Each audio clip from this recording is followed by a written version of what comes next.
Good YouTube, Quinn Wade. Coming to you with that instant basketball analysis on Analysis Playground on YouTube, exclusively on air forever. And we're going to talk about them Los Angeles Clippers. They won the game 123 to 120. Benedict Mathurin was able to get a nice offensive rebound and was able to make the free throws to beat the Grizzlies by 3. Memphis, they did win the season series though 3-1 since they beat the Clippers 3 times and the Clippers only beat them once. The Clippers really needed this win because they're still fighting to be in the play-in, and obviously they want to move up if they can. And it is good to be above 500, especially by the end of the season. Memphis won the first quarter 41 to 23, and you thought that this might be a game that the Clippers might lose. But the second quarter, 35 to 18 for the Clippers. Then it was 31 to 31 in the third. Then the Clippers won the fourth quarter, 34 to 30 to win the game by 3. Kawhi Leonard led his Clippers again, played 28 minutes, and he had 28 points. He did it efficiently, though. He went 8 of 15 from the field and 0 of 3 from the three-point line and 12 of 14 from the free throw line. He kept his dribble alive, and he kept being physical, kept attacking the paint. He kept coming at guys and pulling up on guys, and they just had to respect him. So they had to guard him and try to contain him as much as they could, but he just was too good at making shots and getting contact tonight. He hasn't been shooting the 3 ball that great, but he also missed all 3 of them tonight. Other than that, Kawhi Leonard has been really good at scoring the basketball, especially these last 3 months and even into this month right now. So he's showing you that he's still one of the best players in the league, and he is showing you that he's capable of playing a lot of games, and that's something that we questioned since we haven't really been seeing him doing that a lot. He's playing like a superstar. He's getting the double teams. He's getting tough coverages, and he's getting the counters, and he's doing it the right way when it comes to being a dominant player.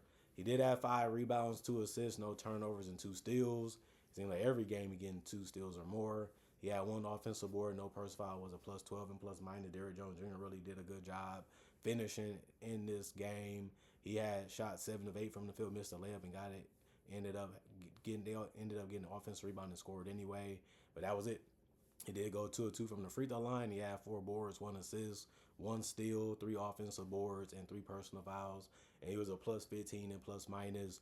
Brook Lopez was able to score in the paint, but he only made 2 shots out of 4. And then he also missed his only 3 and his only free throw, and he only played 12 minutes. He had 1 rebound, no turnovers, a personal foul, was a -1 and plus minus. Chris Dunn, he went scoreless. He played 22 minutes. He went 0 of 2 from the field and missed his only 3. But he did get 3 rebounds and 3 assists and 2 steals. But he also got 3 turnovers. So he didn't play that good at all. He had 1 offensive board, 1 personal foul, and was a +8 and plus minus. His defense was the best part of his night. Darius Garland, he took a lot of shots, the most on the team. But he played 26 minutes and only scored 21. He went 8 of 20 from the field, which isn't that bad, but he did go 3 of 8 from 3, and he was taking a lot of them far behind the three-point line. But he was letting it fly. He felt confident. He was moving fast. He was moving quick. He was making decisions like he normally does. It didn't really seem like he was that injured in this game since he coming back from one. He went 2 of 3 from the free throw line. He had 4 rebounds, 6 assists, 3 turnovers, 1 offensive rebound, 3 personal fouls, and a +10 and plus minus. It's just good to have another ball handler out there, another shooter, and another guy that can attack and break down the defense. Nicholas Batum, he didn't even take a shot or do anything in the 5 minutes that he was out there. He finished as a -13. Still, though, Isaiah Jackson was just dominating in the paint, especially with the rebounds. He had 5 offensive and 12 total in 25 minutes. He had 12 points and went 6 of 10 from the field to get him. He did go 0 of 2 from the free throw line, though. He also had 2 turnovers, but he also finished with 2 steals in the block, and he also had 4 personal fouls, and that's a whole lot in 25 minutes, but they kept attacking him, so it can happen that way. He was a -11 and plus minus. Jordan Miller has been really good for them. He really had it going, getting to the free throw line in this game. It was basically all of his points. He went 10 of 12 from the free throw line and 2 of 5 from the field for 14 points. He had 1 rebound, 2 assists, 2 turnovers, 2 personal fouls, and was a 0 and plus minus. Benedict Mathurin, like I said, he needed to get that offensive rebound so they didn't have another chance to lose. Although the Grizzlies did have another shot at it, they ended up missing the shot, and then they got an offensive rebound, but then the time ran out.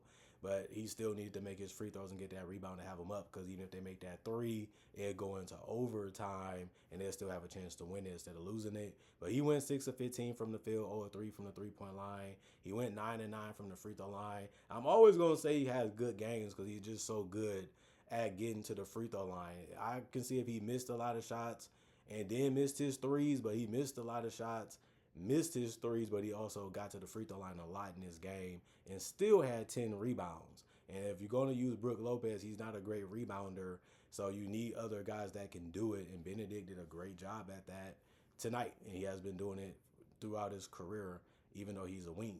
He had 1 assist, 2 turnovers, 1 steal, and 1 block, 3 offensive boards, 2 personal fouls, and a -2 and plus minus. I mean, he just has to work on his off the dribble scoring. You know, people gonna give him space because they don't want him to drive. It's good that he doesn't settle all the time, but he also gonna have to start knocking those down and just be a spot up 3-point shooter. You don't have to take the force ones. You don't have to do the dribble ones if you don't want to, but you just gotta be a threat, especially in the corners, and that'll just help his efficiency and his shot making, and it'll build his confidence for the rest of his game, especially throughout the rest of the game. Ty Washington played 1 minute. He didn't do anything but be a -2 and plus minus. Kobe Sanders played 19 minutes. He had 7 points. He went 2 of 2 from the field, 1 of 1 from 3, 2 of 2 from the free throw line, 2 rebounds, 3 turnovers, 2 steals, 1 offensive rebound, 4 personal fouls, and was a 0 and plus minus.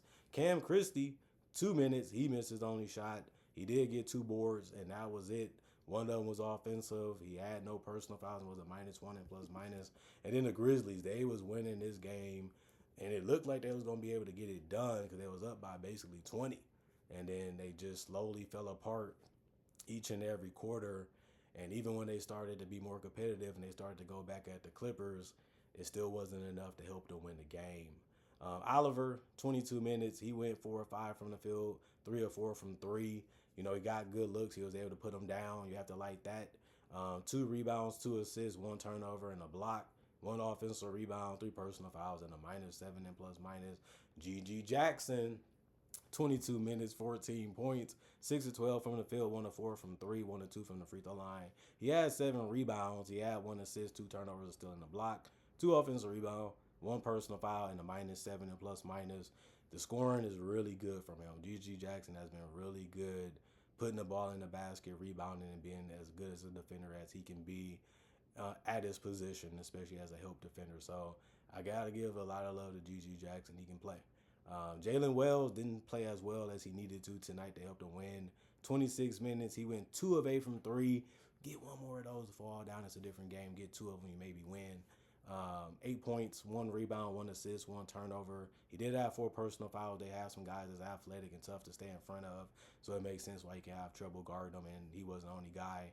-7 and plus minus for him. Ty Jerome, 25 minutes, 23 points. He ended up scoring the most points on the team, mainly because he kept getting ran off that 3-point line, and he was finding ways to still score. And a lot of it was going 7 of 8 from the free throw line and just living with the tough shots that can come with being a little bit off balance.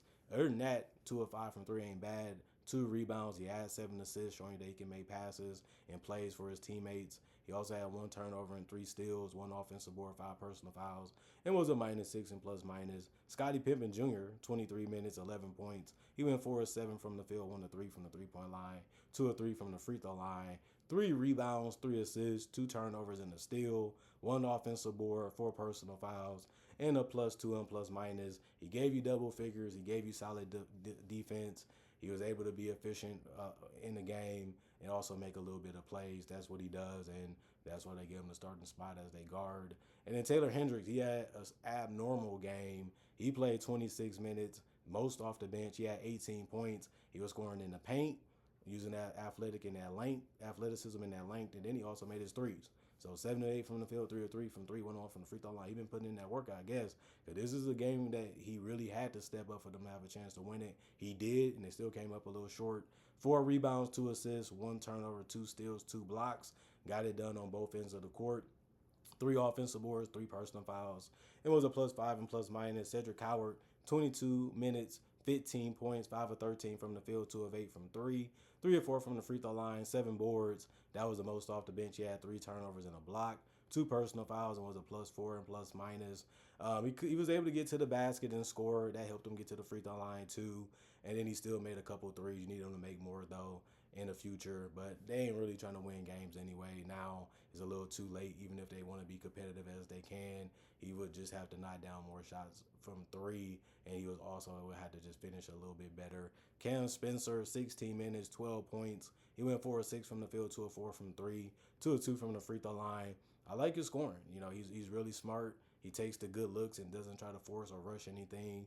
And if he's not doing that, he's looking for his teammates. He got 4 assists, found them at the right time. He had 3 rebounds, no turnover, 3 offensive boards, which was all of his rebounds. And he had one person that was a +7 and +. Jemai played 25 minutes. He made his shots near the basket, but he did go 0-2 from 3. So he finished 2 of 5 from the field. 1 rebound, no turnovers, 4 personal fouls, and a +1 and +.